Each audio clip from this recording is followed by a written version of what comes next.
This is the X-Zone Broadcast Network, broadcasting worldwide on broadcast affiliates and satellite program providers, including CNN Broadcast Network, Sirius Satellite Network, Star Media, Good News Radio Network, Angel Broadcast Network, Wiki Broadcast Network, and WPBN TV. For more information on the X-Zone Broadcast Network, visit us at www.xzbn.net.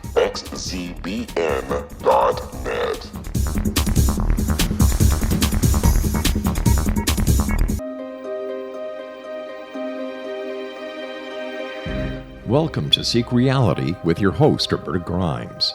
Author and attorney Roberta Grimes will explore and illustrate how she, after an extraordinary experience of light in childhood, has discovered channels of communication to the afterlife and how these implications have an effect on our everyday lives. Please welcome the host of Seek Reality, Roberta Grimes. Welcome to Seek Reality. I'm Roberta Grimes, and I'm glad you could be with us today. One issue that sometimes people ask me about, and I've never had a good enough expert that I could find who could talk to us about it, is the phenomenon of psychic detective work. So when Wendy Zammit let me know about Australia's wonderful psychic detective and her new book, I was delighted to reach out to her. Sydney-based Debbie Malone was the 2013 Australian Psychic of the Year, and she bills herself as Australia's #1 psychic detective. All of that, of course, well-deserved. She is an acclaimed and highly respected psychic, clairvoyant, psychometry, I can never say this word, psychometry expert and spirit medium.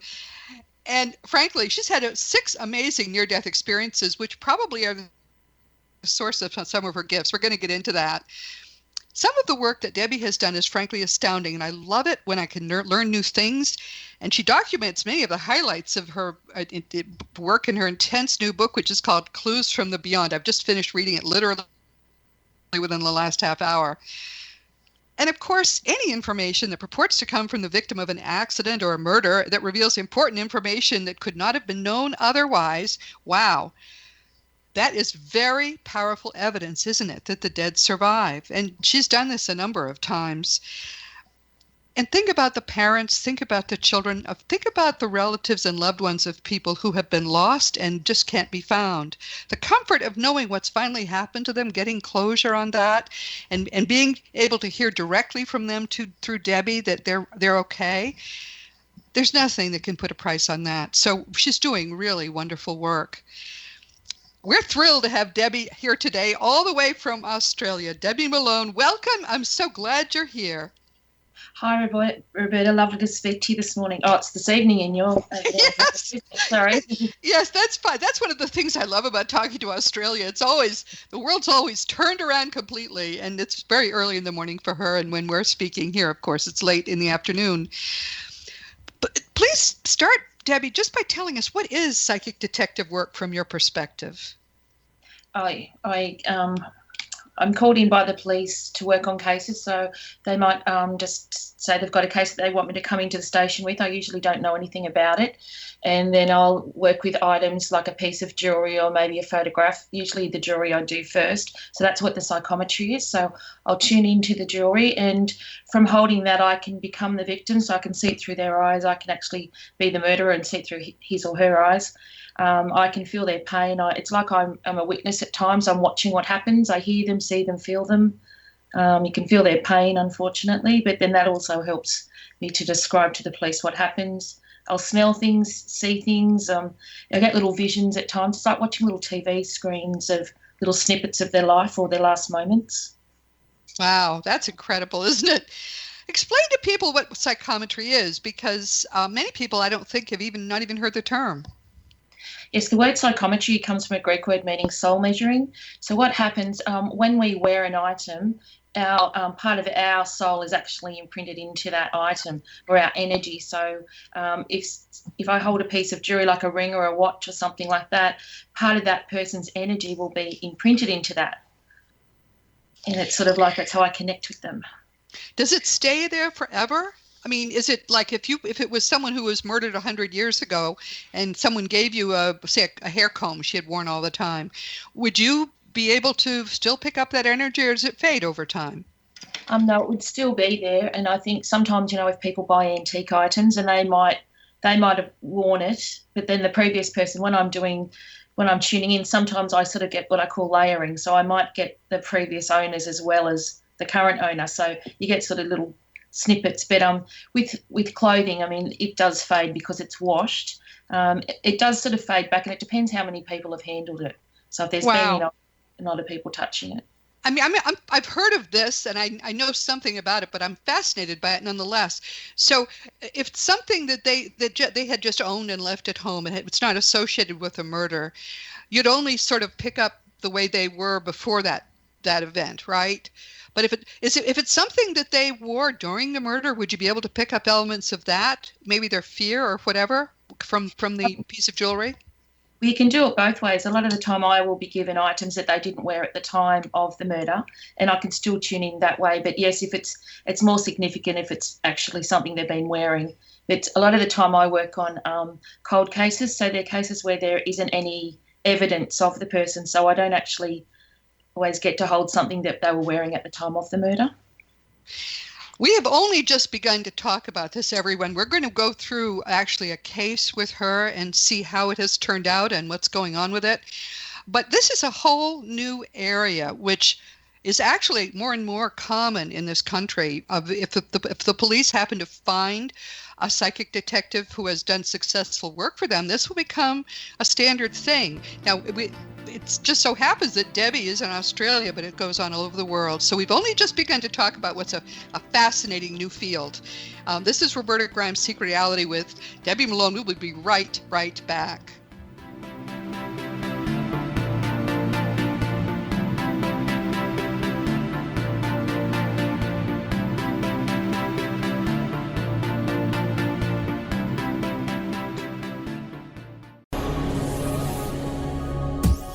This is the X-Zone Broadcast Network, broadcasting worldwide on broadcast affiliates and satellite program providers, including CNN Broadcast Network, Sirius Satellite Network, Star Media, Good News Radio Network, Angel Broadcast Network, Wiki Broadcast Network, and WPBN TV. For more information on the X-Zone Broadcast Network, visit us at www.xzbn.net.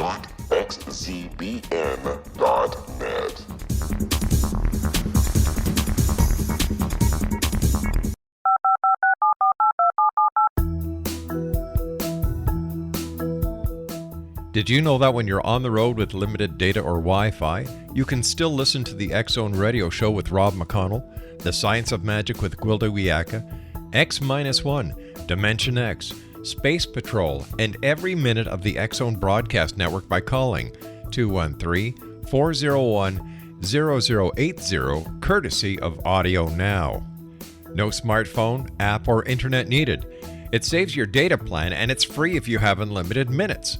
Call 213-401-0080 to listen on any phone, anytime, anywhere. Remember 213-401-0080 for the best of the paranormal, parapsychology, and sci-fi radio programming anywhere, 24/7, 365.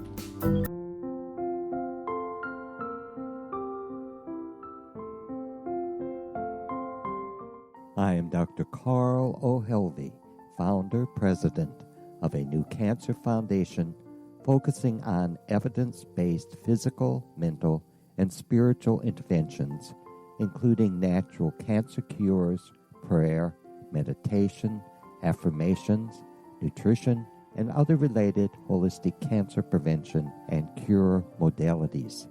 These are used in cancer education, research, and financing care.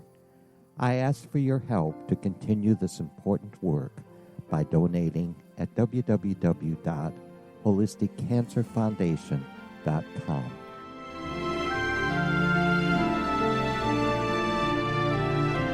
Hello, I'm Pete Marsh. With my daughter Justina, we will be presenting the new radio show, Too Good to Be True. If something seems too good to be true, it usually is. But with the help of Justina's amazing gifts, we're going to gain insight into questions that don't yet have complete answers. Have you wondered who built Stonehenge and for what reason? Why are crop circles found in the same region as Stonehenge and elsewhere? Are crop circles a hoax, or are they created with technologies that we have little knowledge of? Who built the pyramids in Egypt and also in other countries? How and why were they built? Was the Titanic switched with the Britannic as part of a gigantic insurance fraud, or for more insidious reasons? What caused the Tunguska event when trees were flattened over an 800 square mile area in Siberia? Will the new insights be too good to be true? Well, that will depend on what you are prepared to believe. Please join us as we start on this journey together. For more information on Too Good to Be True, visit www.xzbn.net. Little children aren't the only ones afraid of the dark. Millions of soldiers return from war zones with PTSD, anger, frustration, fear, and loneliness, much of which surfaces during the darkness of the night. You have the chance to change the lives of these American heroes. Songs and Stories for Soldiers.us provides free MP3 players for these men and women.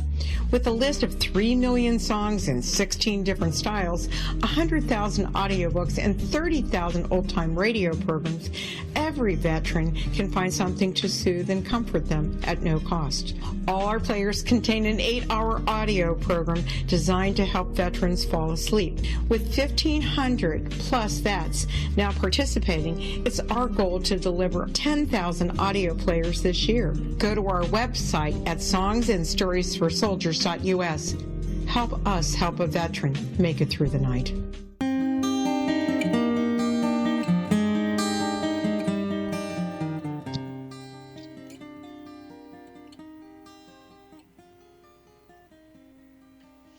Welcome back to Seek Reality. This is Roberta Grimes, and Debbie Malone is our wonderful guest. She is a psychic detective. She helps to give closure to people who have missing persons, helps people understand how crimes were committed. And I find her book fascinating because this is an area I had known nothing about. Her book is called Clues from the Beyond, and it's just out. So, Debbie, let's talk briefly about your near-death experiences. Were you psychic before you had those experiences? No, I don't know. I've had my first one at 3. But I found out later on in life, after my grandmother died, that she was very psychic, and she used to, her and my great aunt used to have flower readings in the 1940s in Tasmania, which is quite an odd thing way back then because nobody really went to the spiritualist church then. So yeah, It was interesting. Yes. So this is something interesting. It appears that psychic ability is very much passed down through heredity. So you had it in your background. But you had 6 near-death experiences. What caused them? When I was 3, I had chronic pneumonia, and I almost passed from that. Then at 13, I had my appendix out, and I've now since discovered that when I have anaesthetics, that's what brings on the near-death experiences. So at 13, my heart stopped, and I remember floating in the room above my bed and watching the doctors trying to revive me. And it was like up and down as I was floating on water. And then I woke up in the morning and they said to me, did you know your heart stopped? And I said, no, but I told them that I was, in the corner of the room watching them. Then I had another 4 in my late 20s, early 30s, because I've had a lot of illness in my life. So I've had to have a lot of anaesthetics. And the most major one was,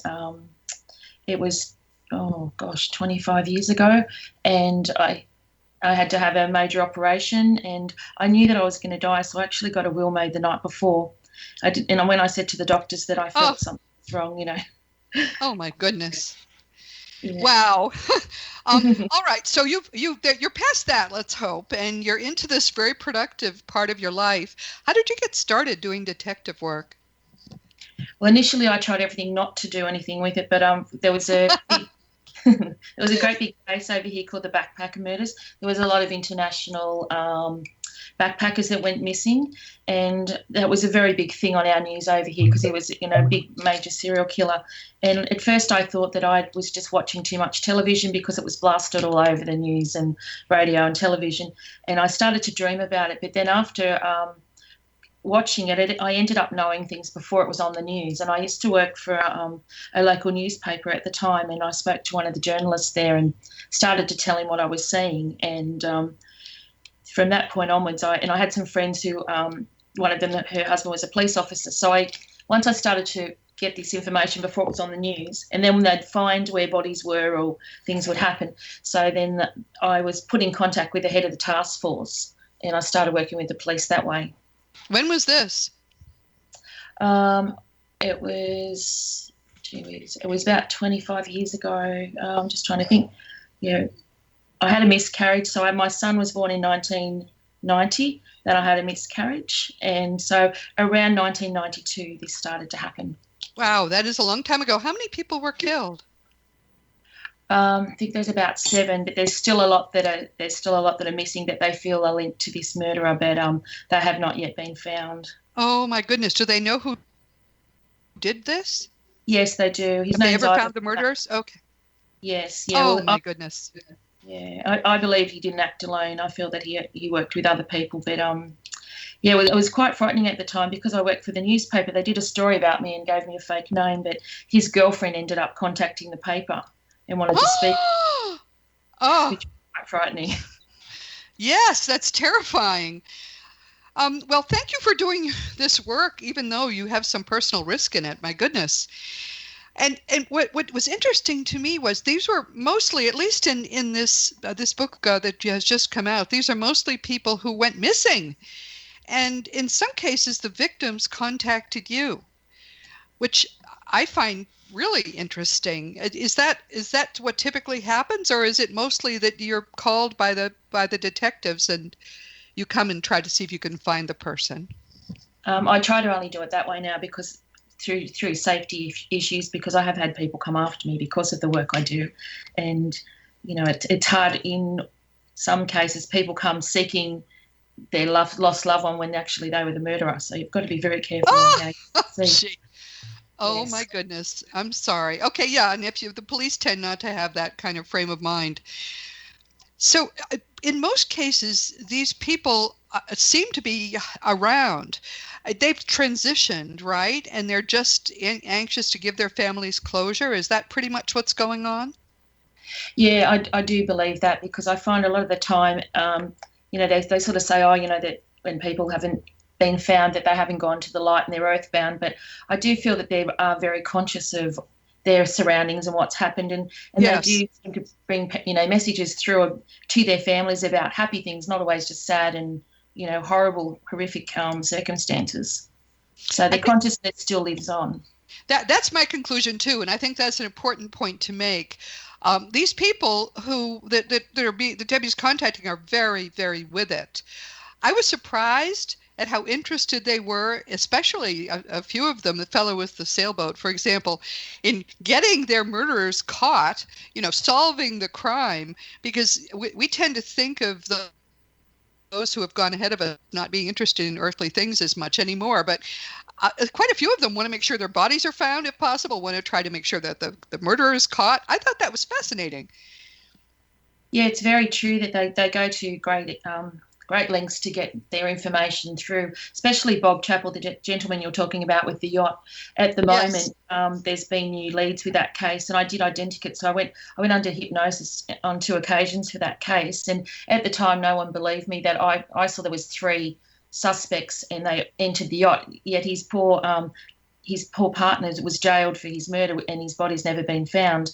And now they've found those 3 people, and there's actually big stories going on in Australia here at the moment about that case. And those 3 people and the identikits that I did in the book from the hypnosis session, they do exist. And one of them's been interviewed. So have they confessed to the crime, or are we just confident we have the right people? One of them, there's a young female, she admits to being on the yacht at the time and admits about the other people there, but it's still an ongoing case. His significant other is still in jail for this crime. When did the crime take place?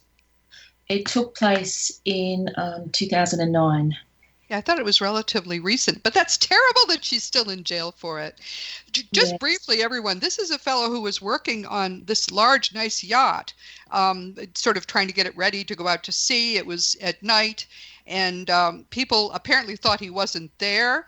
And when they found him, they seemed to have murdered him and thrown his body somewhere that no one's ever found it.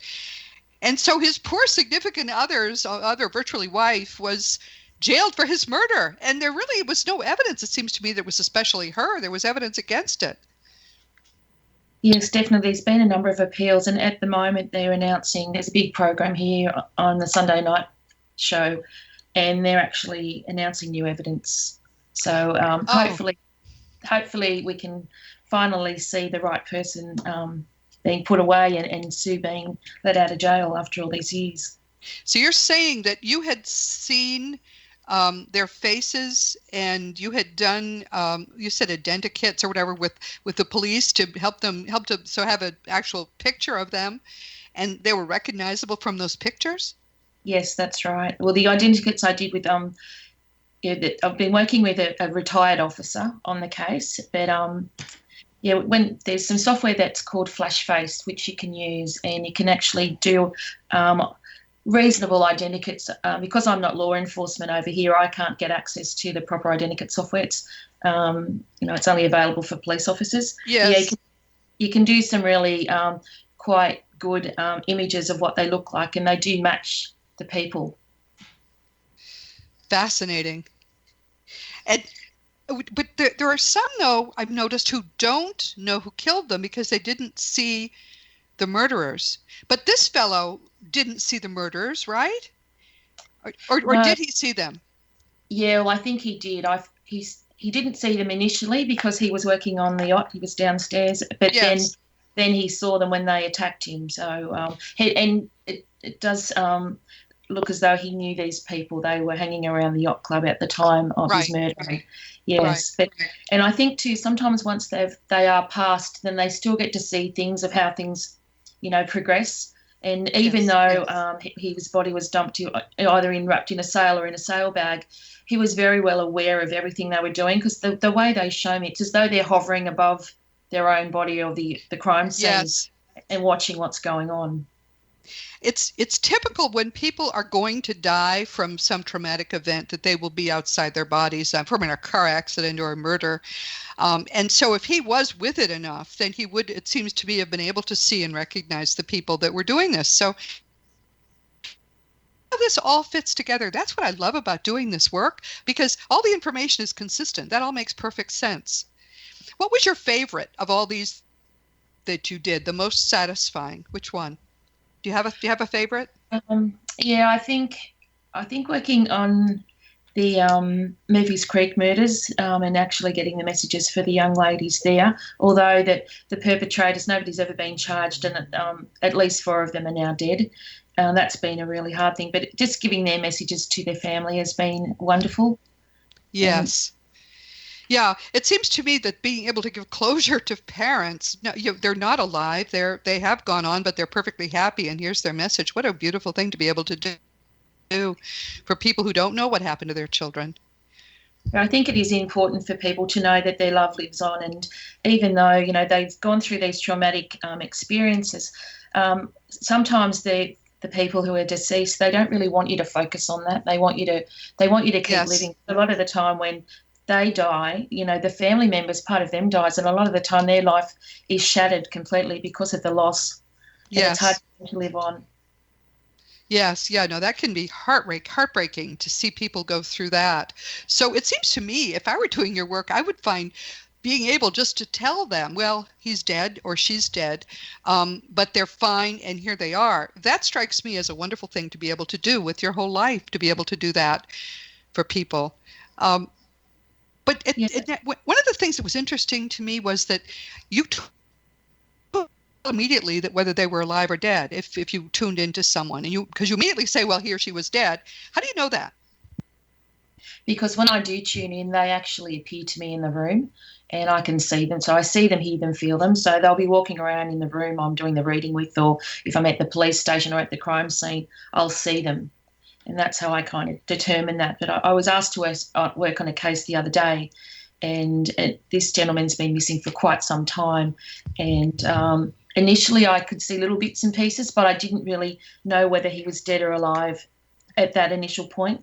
But then when I went to bed that night, I actually started to dream about him, and he's been very strong, and he's now showing me that he was shot and I can see all the pieces of the puzzle, and I kind of feel this work is like working with a jigsaw, and some bits make sense, some things are from the past, some are from the future, some are from the present. So it's trying to put it all together and, make a cohesive whole to give to the families or the police. But so you've determined he is dead. You were able to determine that. Yes. Wow. I did that. When we come back, we're going to talk about how she would know if he was alive. Stick with us. This is Roberta Grimes on Seek Reality.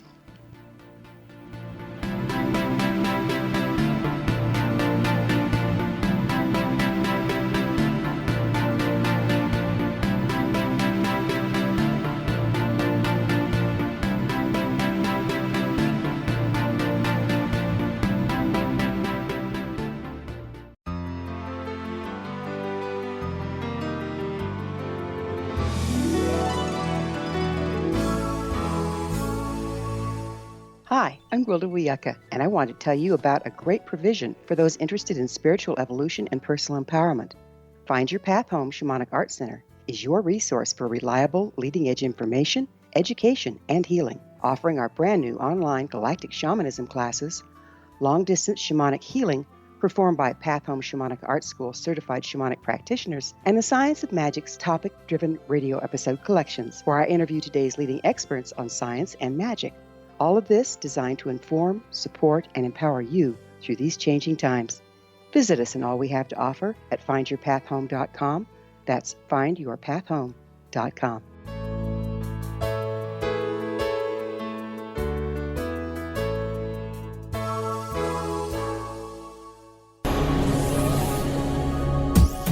This is the X-Zone Broadcast Network, broadcasting worldwide on broadcast affiliates and satellite program providers, including CNN Broadcast Network, Sirius Satellite Network, Star Media, Good News Radio Network, Angel Broadcast Network, Wiki Broadcast Network, and WPBN TV. For more information on the X-Zone Broadcast Network, visit us at www.xzbn.net.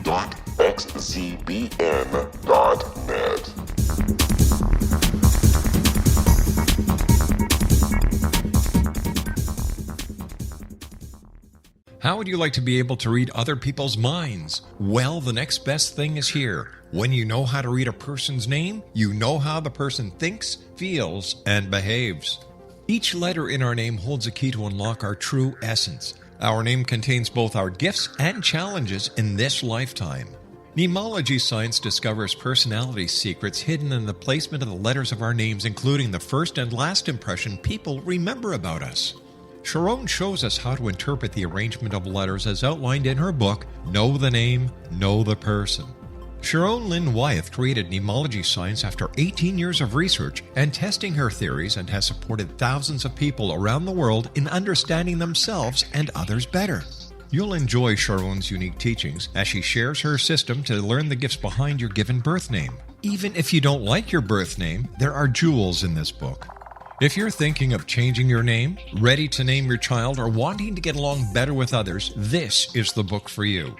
If you'd like to improve your relationships and change your life for the better, get the book today, Know the Name, Know the Person, or visit www.knowthename.com. That's www.knowthename.com.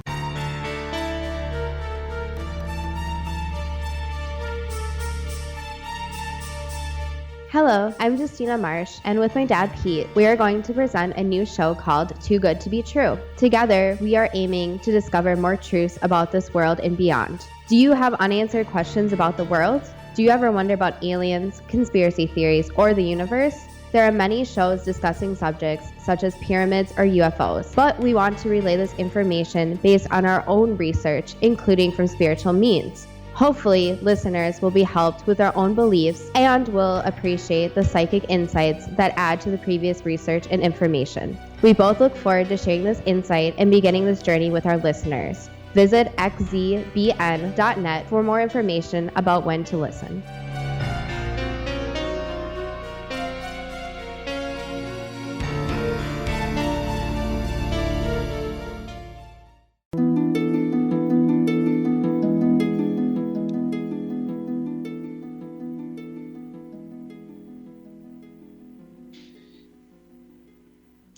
Welcome back to Seek Reality with Roberta Grimes. And we're talking with Debbie Malone, who is a psychic detective.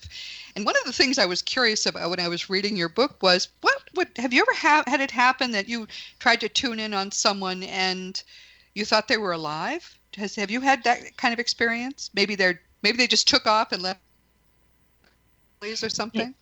Yes, I have had experiences like that. I find sometimes when someone's missing and they have mental illness, it's very hard to tune into them because, sometimes they may have used substances or they may be on medication. And so it's almost like you're seeing a distorted view of the reality that they're going through. So that can be difficult. But when I do tune in, I can see, the energy is different when I tune into someone who is alive, but I can see past, present, future about them as well. But it's just a dead person's energy is a lot heavier, or I suppose a lot coarser. So it's sort of just understanding that. But when I tune in, I hear them. So I hear only in my right ear. I had a diving accident many years ago, so I've got tinnitus in that ear. So I hear them there. I see them, and I see like little video screens when I'm tuning in. I might see symbols floating past. Someone's got, say, a gold fake tooth or something. The tooth might float past, or Really? Yeah, I see quite weird stuff. That's fascinating. All right. Well, so if someone was maybe hadn't completed a transition, have you ever suspected that the person was actually earthbound? Would their energy be different too? Yes, their energy is quite sad, and a lot of the time you'll feel that feeling. Sometimes suicides can come through that way. But it's interesting, not all suicides do. Sometimes they feel that they're free of their earthly body and they're not sort of stuck with that depression or sadness that they felt when they were alive. So sometimes they feel more uplifted. So yeah, it's an interesting way that they come through. And I think each case or each time I tune in to somebody, it's different as well. Fascinating. I know you had one of the cases that's in your book is about a very young man, I think he was 27, who was killed in not really an accident. Someone was burning down his store, and the young man was killed in that fire. And one of the things you said was that this was truly an accident, that this was not a planned exit. He hadn't been able to complete his mission here, which that's one of the questions I get from people. Are all deaths planned? And they tell us, the dead tell us most deaths are planned, but there are some that are not. Have you found that a lot of these were planned, or do you have any sense of what percentage of these people who have died violently, the deaths were just accidental? Yeah, I think in Chris's case, when we look back now, because I still have contact with his mum, he did fit a lot of things into his life, and I don't think people realise that until you lose someone. You kind of see that they did achieve a lot, but really, yeah, he shouldn't. I don't feel he should have passed at that time. It was just the guy in the convenience store downstairs. He actually bombed his convenience store to claim the insurance, and when he did that, Chris's apartment was above. There was people killed in that, and his two flatmates got out, but with the extent of the explosion, it warped the doors and he couldn't get out. But even as he was dying, he sent his mother a text message telling her that he loved her, just as he was perishing. Yeah, and then repeatedly he gave her signs. P.S. I love you.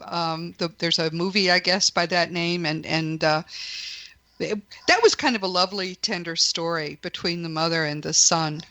So this was a case, of course, where we didn't have to go find the body. We knew where he was, but giving the family closure about the fact that he was fine and at peace was important. So you think that he completed a lot in his life, but probably that still was not an exit point that was planned.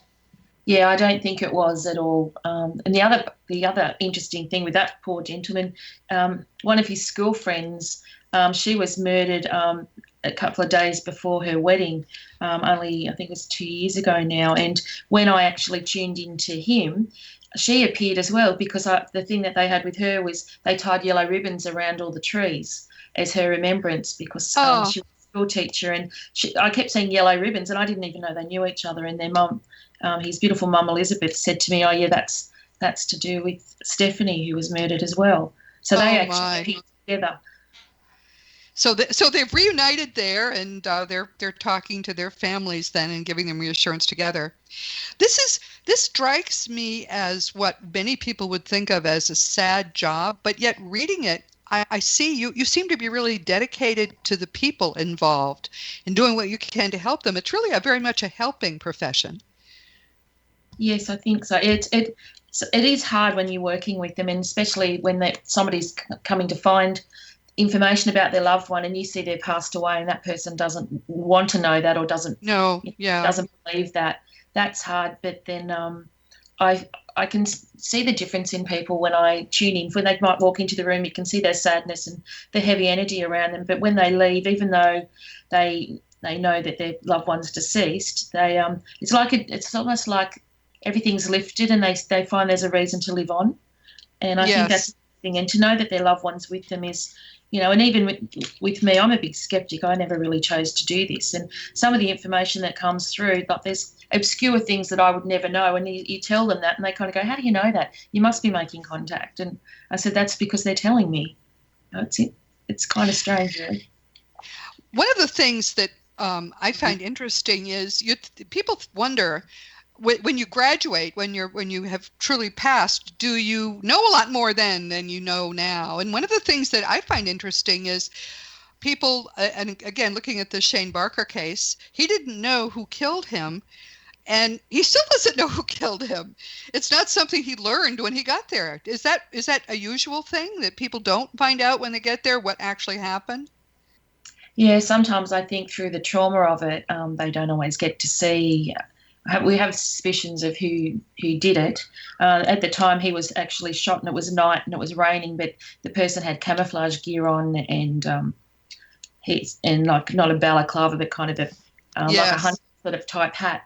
So yeah, it was very difficult for him to see. I think it was more the shock of, he was a shooter himself. That was something that he used to do, but I think for him to be just found dead in his home was quite a shock for him, and it was been more about him trying to get back to his family and let them know he was okay. Yes.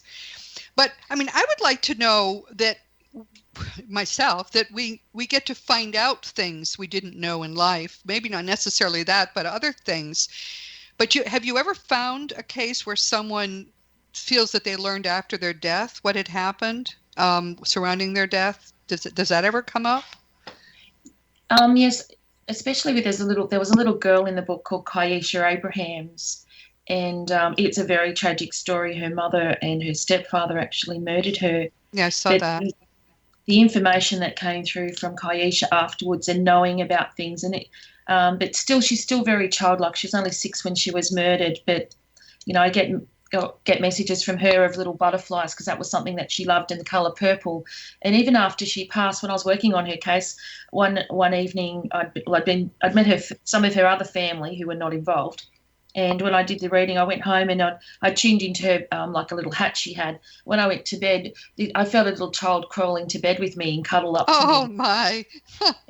It was my children aren't that little anymore, but it made me think about when my daughter used to do that. But it was all this little girl wanted to be was loved, and it was so lovely that I felt that I could give her that kind of feeling back.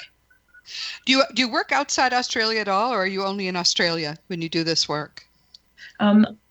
I've worked in New Zealand. I've worked on a TV show called Sensing Murder, so I've done some in Australia, predominantly Australia. I do work with a group.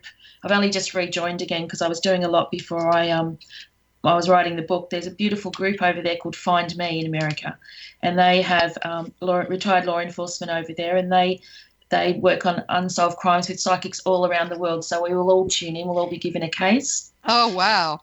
Kelly Snyder is the guy, and he is just incredible what he does. And they've solved so many cases over there in America. But they'll work with cases. They worked on one over here that I've worked on. They're just incredible people. Like all of the work that I do in Australia and Find Me as well is all done pro bono. So it's all a matter of helping people and utilising our gifts to make a difference. So it's important work. Wow, that's wonderful that you're doing it. You're not even asking for payment. My goodness, that's amazing. What about doing readings? Do you do readings for people in a conventional sense? Yes. Psychic or you do? Yes. Is that more of a business then? Yeah, it is. I do that full time, and then I charge for readings. But then when it comes to doing the police work, I do all of that pro bono, and I also teach. I teach people how to tune in and do the psychometry. And through people learning to do psychometry, a lot of the time the mediumship abilities will actually open up as well. So it's interesting to help other people. And there's so many people who are awakening at the moment who are finding, they might hear things or sense things or feel things, but they don't know what to do with it, or they might have nightmares and dreams about things, and they may come to me to seek help of how to understand that and how to work with it and sort of utilize it in a positive sense so that they're not frightened anymore. Yeah, that's a wonderful thing. So you give classes in this then? Is that what you say? There, of course, it would not be on the internet. It would be there that you give the classes, or do you give them on the internet too? No, I haven't started to. I have thought about doing them on the internet and doing them through YouTube, which I think would be good. But yeah, usually it's more in person. Like I'll have groups that'll come and that will meet up and work that way. Do you get the sense that there's more interest in this area in Australia? Because certainly there's a disproportionate amount of interest in Australia, it seems to me, given that your population is so much less than it is in the U.S. I don't know whether that's just because I know the Zamits and I know they're very, very heavily involved, or is that really the case? Do you get the sense people are more interested in what happens at and after death? I suppose I think it's becoming more acceptable here now. When I first started to do this kind of work, it was not something you would kind of talk about, and people didn't really go and have readings and things, or people had readings, but not in the same sense as what we do now. A lot of people would go and have tarot card readings and that kind of thing. But now there's more of the mediumship. I think the television program Medium actually opened people up to understand even what a medium was. Right. There's been a number of shows over here. Like The One, I appeared on The One, and then Sensing Murder opened that up quite a lot. But I find there's a lot of interest. England is hugely involved. And I do feel the States, I have a lot of contacts from people from the States and do readings for a lot of people over there as well through Skype or phone readings. But I suppose with Australia, I actually feel we're a bit behind, especially when it comes to the psychic detective work, because the police aren't so open here. Like police will say on record they don't work with psychics, but off record they do work with us. That's what's happening in the U.S. too, and I find it interesting. If they find someone who can really do this work, they still won't admit that that's what they're doing, but they're always calling the person up and saying, "Hey, got another one for you." I think that's an intermediate stage. I think it's going to become well known that there are people who can do this work and that it's immensely helpful. So, but you work sometimes for the families as well, right? Not just for the police. Yes, I do work with the families. I just find sometimes it's a bit hard emotionally. People can get quite upset with you, or they can get the other way. They can be obsessed with you, and they want you to make contact with their child 24/7 kind of thing. Yes. And that's very hard for them as well. I understand how they would feel, but sometimes it's not good for them or for the person in spirit. You need to have a bit of time. Nor is it good for you. No, that's a bit much. Well, we come back. We're going to have more to talk with Debbie Malone about. So please stick with us.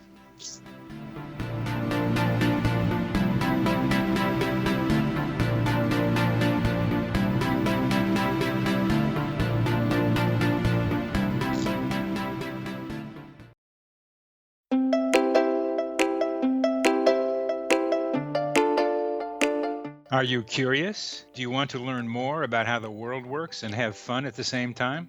Study coincidences with me, Dr. Bernie Beitman, MD, on my Connecting with Coincidence radio show here on the XZBN network. Listen to Jungians theorize, statisticians randomize, true believers evangelize, while I categorize. I dance to the rhythm of coincidences. People who experience me see more of them. Maybe something on the show matches a thought in your mind. Let us know. Expand your mind to the weirdness happening around you. Synchronicity spoken here, there, and everywhere. For more information, put Connecting with Coincidence in your search engine and find my website, my social media sites, and my blog.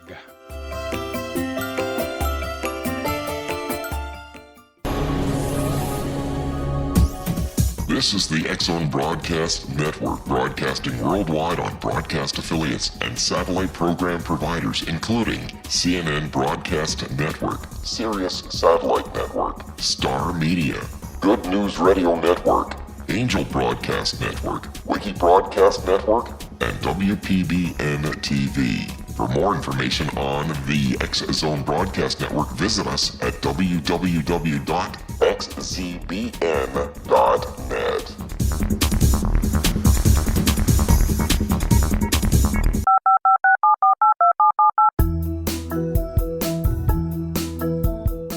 Did you know that when you're on the road with limited data or Wi-Fi, you can still listen to the X-Zone Radio Show with Rob McConnell, The Science of Magic with Gwilda Wiyaka, X-1, Dimension X, Space Patrol, and every minute of the X-Zone Broadcast Network by calling 213-401-0080, courtesy of Audio Now. No smartphone, app, or internet needed. It saves your data plan and it's free if you have unlimited minutes. Call 213-401-0080 to listen on any phone, anytime, anywhere. Remember 213-401-0080 for the best of the paranormal, parapsychology, and sci-fi radio programming anywhere, 24/7, 365.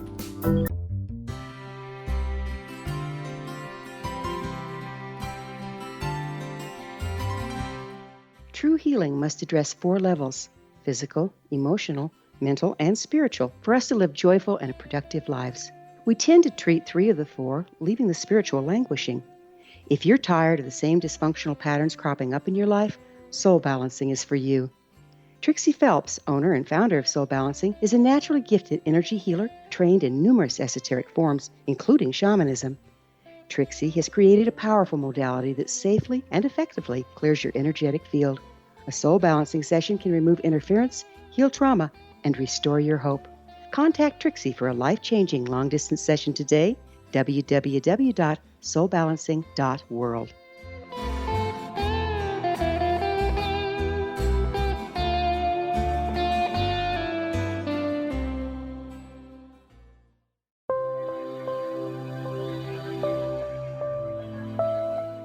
There's a legend shared by many indigenous cultures of a time when the nations were cast to the 4 corners of the world. Each nation was given a body of sacred knowledge that held a different portion of the truth to preserve. True reality could not be known until all the nations reunited, combining the information. If a single one was missing, the world could not be reborn and darkness would prevail. The Science of Magic Radio is dedicated to reuniting the sacred knowledge. With the understanding, none of us has all the answers, but together we can open new perceptions and possibilities. Through our combined vision, the world can be reborn into a place where darkness no longer prevails. Join me, Gwilda Wiyaka, and the Science of Magic daily on the X-Zone Broadcast Network, xzbn.net, or visit us at thescienceofmagic.net.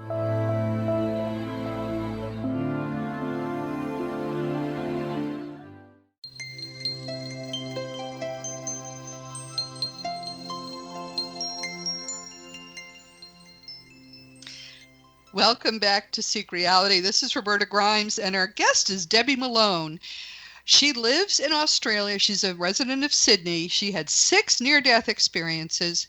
She started out with a psychic grandma, which is one of the indications that people may be psychic, but wow, she's become extremely psychic, and she does psychic detective work. She helps people to find the bodies of missing people. She helps people to have closure if they're not sure if someone's dead or alive, and she helps people figure out who the killer was. So it's her book is fascinating. It is called Clues from Beyond, and it's not your first book, Debbie, right? What other books have you written? My first book was called Never Alone, A Medium's Journey, and that was about how I became a psychic medium and the near-death experiences, and then how I came to work on the police cases. And then I've written a book called Awaken Your Psychic Abilities, and it's teaching people how to enhance their gifts. We're all born psychic in one way, shape or form, but some of us are better at it than others. So it's a matter of tuning in and following our gut feelings and, understanding those little messages we get from the other side that tell us that our loved ones are still around. Now, I didn't realize that you were giving readings, but I think it would be good if you told people. Do you give readings in the U.S. too, right?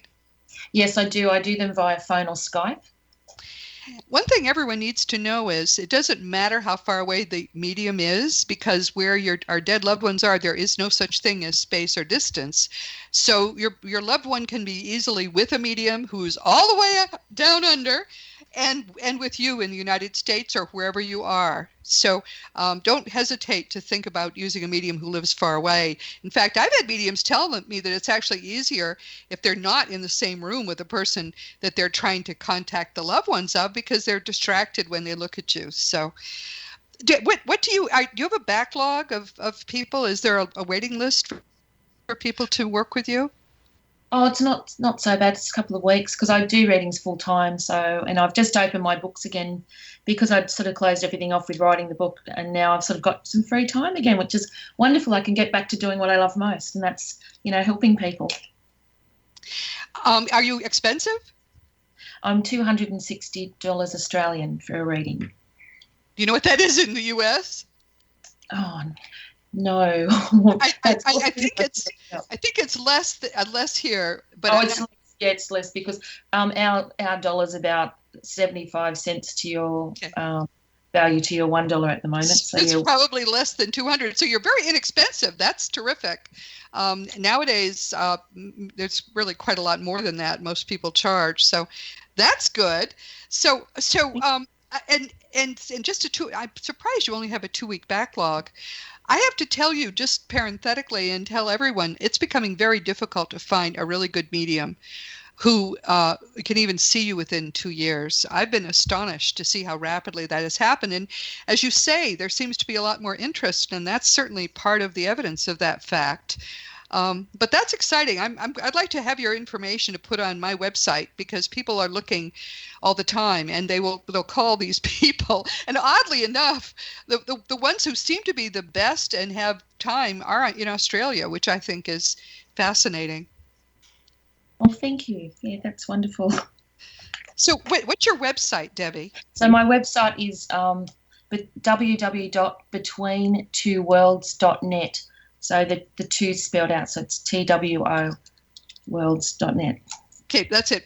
All one word, betweentwoworlds.net. That's two is spelled out. So that's great.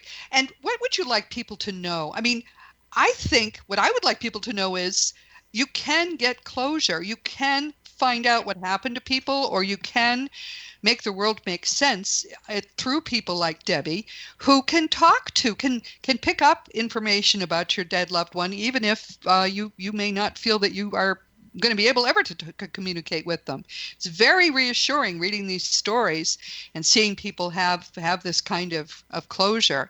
So what would you suggest to people for advice if they're in a terrible situation and they wish they could get closure on what happened to someone? I think it's good to seek out, to have a reading, and then it's not always about the loss of someone either. It's sometimes people want business guidance, or, just sort of spiritual guidance and finding out about what their path is in life. It's also their loved ones will bring through positive messages about the things that they can change in their life, and how to look at the good things, because a lot of the time we look at very negative things at the moment. When you look at the world, there's so many negative news and, yes, terrorist attacks, but they're things we can't worry about, because worrying about them, it's not going to make it go away. So I think it's about focusing on the positives and, just taking time out and reconnecting with yourself. And through doing that, you can actually connect with your loved ones. And the signs that they give you is a wonderful thing. Like we have a bird over here called a magpie, and my father-in-law passed away 5 years ago. And the messages that he comes back through with these magpies are incredible. He really, they appear like, and I find loved ones have that as, like other people with readings, they might every time they find a feather, that's a sign their loved one is nearby. Or, Pop might have used to giving you a coin or giving you money when you were little, and people will find change around the house, and that's a sign like pennies from heaven. So they will come through in different ways, and sometimes music is another way they will come through to, let you know they're there. It might be their favourite song comes on the radio, or you can even get it through fragrances, like somebody's perfume or hairspray or boot polish might be a smell that reminds you of that person. And people will say to me, I keep smelling this smell. It reminds me of my mum. And then I'll tell them what the smell is, and they'll go, yeah, my mum used to wear that. And I said, well, that's just she's there. So I think it's finding things out that way, you know. So the kinds of readings you do can be connecting with dead loved ones, can be maybe picking up on past, present, and future, as you said. Yes. Psychic readings. Wow. Okay. That's great. That's very good to know. And so you can be contacted through betweentwoworlds.net. That's right. Well, I thank you for telling us more about psychic detective work. I'm fascinated by this, and I learned something from your book. I don't often learn stuff anymore when I pick up books because I've been doing this for 50 years, but I did learn quite a bit from yours about this whole different area. And it is tragic, these things that sometimes happen to people, but still the way to surmount them, to overcome them, is to face them, get past them, and grow from whatever the experience was. Remember, this is all illusion. Nobody ever dies. And when you know that, it's a little easier to face whatever might come in your life. So thank you so much for being with us, Debbie. I've really enjoyed talking with you. And I hope you have a wonderful day in Australia, where the world has just begun. Thank you so much, Roberta. I really appreciate you having me on. It was wonderful to speak with you today. Thank you. Thank you. Thank you. And again, her book is called Clues from Beyond. And I found it fascinating. Actually, I try to skim books, but sometimes I'm reading something I can't skim. This one I didn't want to skim. It was very enlightening and fascinating. So as you know, this has been Seek Reality with Roberta Grimes, and I'm very glad you could be with us today. Please never forget for a moment, no matter what's going on in your life, that you are a powerful, eternal being that never changes. You never began, you never will end. And that's true of everyone you love. And when you really, really get what that means, I mean, to the core of your being, and you can get what that means if you work at it. What I learned the day I came to understand it was all really true was that, frankly, there was nothing to be afraid of. Life is the most glorious experience, partly because it's so temporary. And we get to go home to real life. It's even more wonderful. Next week, our guest is going to be David Lowe, and he was last with us to talk about his website, which is worldspirituality.com. And we talked off air. I discovered he had another kind of expertise that I wanted to be able to find an expert on, and that is dream interpretation, because I get a lot of questions from people who wonder about dreams, and I'm clueless, and I'm as psychic as a post. So when we talked about it and I came to understand he had some real expertise in this area, I asked him to come back and talk about that. So next week, dream interpretation and even how to ask for the right dreams so you can learn from them.